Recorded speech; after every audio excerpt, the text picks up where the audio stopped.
ಅದೇ ರೀತಿ ಸುಮಾರು ಜನ ಯಾರ್ಯಾರು ಮಾತಾಡಿದ್ರು ಅವರು ತುಂಬಾ ಮಾನವೀಯತೆ ಅಂದರೆ ಮಾನವೀಯತೆ ಇಲ್ದಿರೋಂಥ ಕೆಲಸ ಮಾಡಿದ್ದಾರೆ. ಅವರು ಮಾತಾಡಿದ್ದಾರೆ. ಮೀಡಿಯಾ ಟ್ರಯಲ್ ಮಾಡೋಂಗೇ ಇಲ್ಲ ಅಂತ ಹೇಳಿದಾಗ ಕೂಡ ಅವರು ದರ್ಶನ್ ಬಗ್ಗೆ ಅಷ್ಟು ದರ್ಶನ್ ಯಾಕೆ ನಾನು ಅಷ್ಟು ಅಭಿಮಾನ, ಯಾಕೆ ಅಷ್ಟೊಂದು ಪ್ರೀತಿ ಅಂತ ಹೇಳಿದಾಗ ಅವರು ನಮ್ಮ ಕನ್ನಡದ ಆಸ್ತಿ. ನಾನು ಆ್ಯಕ್ಚುಲಿ ಮೊದಲಿಂದ ಒಂದು ಪರಿಚಯ ಇತ್ತು, ಒಂದು ಫ್ರೆಂಡ್ಶಿಪ್ ಪರಿಚಯ ಇತ್ತು ಅಷ್ಟೇ. ಆದರೆ ಕಾಟೇರ ಸಿನಿಮಾ ನೋಡಿದ್ಮಲ್ಲ ನನಗೇನು ವಿಶೇಷವಾದ ಗೌರವ ಅವ್ರ ಮೇಲೆ ಬಂತು. ಕನ್ನಡ ಇಂಡಸ್ಟ್ರಿ ಆ ಸಂದರ್ಭದಲ್ಲಿ ತುಂಬ ಕೆಟ್ಟ ಪರಿಸ್ಥಿತಿಯಲ್ಲಿತ್ತು. ನಮಗೇನೋ ಒಂದು ಉಸಿರಾಟ, ಒಂದು ಆಮ್ಲಜನಕ ಬಂದಂತೆ ಅವ್ರು ದರ್ಶನ್ ಬಂದರು. ಅಲ್ಲಿಂದ ಏನೋ ಗೊತ್ತಿಲ್ಲ. ಆಮೇಲೆ ಈ ಘಟನೆ ಆದ ಮೇಲೆ ಅವ್ರ ಸುಮ್ಮನೆ ಫಿಕ್ಸ್ ಮಾಡಿದ್ದಾರೆ. ನಾನು ಒಂದು 11 ತಿಂಗಳು ಜೈಲಲ್ಲಿದ್ದೀನಿ. ಜೈಲಲ್ಲಿದ್ದಾಗ ನನಗೂ ಆ ನೋವು ಏನಂತ ಗೊತ್ತಿಲ್ಲ. ತುಂಬ ಇನ್ನೂ ಜಾಸ್ತಿ ಅಭಿಮಾನ ಜಾಸ್ತಿ ಆಯಿತು ಅವ್ರ ಮೇಲೆ. ನೋಡಿ ಸ್ನೇಹಿತರೆ,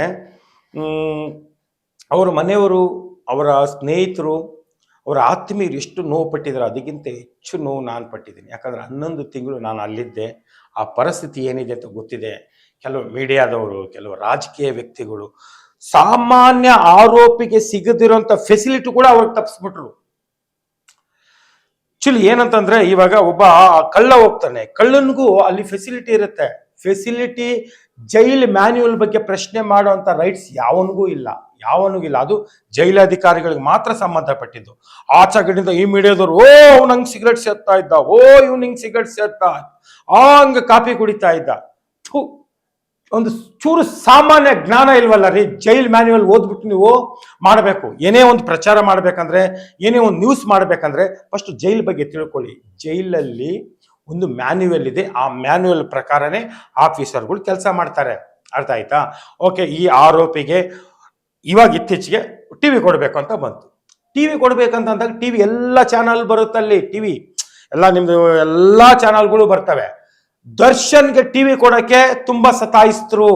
ಯಾಕಂದ್ರೆ ಮೀಡಿಯಾಕ್ಕೋಸ್ಕರ. ಮೀಡಿಯಾ ಅವನು ತುಂಬಾ ಫಾಲೋ ಮಾಡ್ತಾ ಇತ್ತು ಅವ್ರನ್ನ. ಅರ್ಥ, ಅದಕ್ಕೋಸ್ಕರ ಫಾಲೋ ಮಾಡಿದ್ರು. ಬೇರೆಯವ್ರಿಗೆಲ್ಲ ಯಾವ ಒಂದು ಆರೋಪಿ, ನಾನು ಆರೋಪಿಯಾಗಿ ಹೋಗ್ತೀನಿ, ಇವರು ಆರೋಪಿಯಾಗಿ ಬರ್ತಾರೆ, ದರ್ಶನ್ ಆರೋಪಿಯಾಗಿ ಬರ್ತಾರೆ ಅಂದ್ರೆ 3 ಜನಕ್ಕೂ ಸಮಾನತೆಯ ಒಂದು ಏನೊಂದು ಸೌಲಭ್ಯ ಕೊಡಬೇಕು.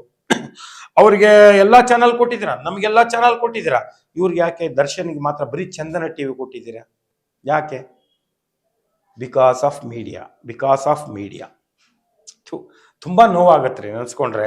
ಏನೋ ನೋಡ್ರಿ, ಒಳಗಡೆ ಇರೋರೆಲ್ಲ ಕೆಟ್ಟವರು, ಹೊರಗಡೆ ಇರೋರೆಲ್ಲ ಒಳ್ಳೆಯವರಲ್ಲ. ದೊಡ್ಡ ಫ್ರಾಡ್ಗಳು, ದೊಡ್ಡ ಕಳ್ಳರು, ದೊಡ್ಡ ಕೊಲೆಗಡಕರು ಹೊರಗಡೆ ಇದ್ದಾರೆ. ಒಳಗಡೆ ಇರೋರು 99% ಅಮಾಯಕರು. ಸತ್ಯವಾಗಿ ಹೇಳ್ತೀನಿ. ಯಾವನ್ ಬೇಕಾದ್ರೂ ಬನ್ರಿ ಚರ್ಚೆಗೆ, ನಾನು ಮಾತಾಡ್ತೀನಿ. SS TV ಸಿನಿಮಾ ಜಗತ್ತಿನ ಕ್ಷಣ ಕ್ಷಣದ ಸುದ್ದಿಯೊಂದಿಗೆ.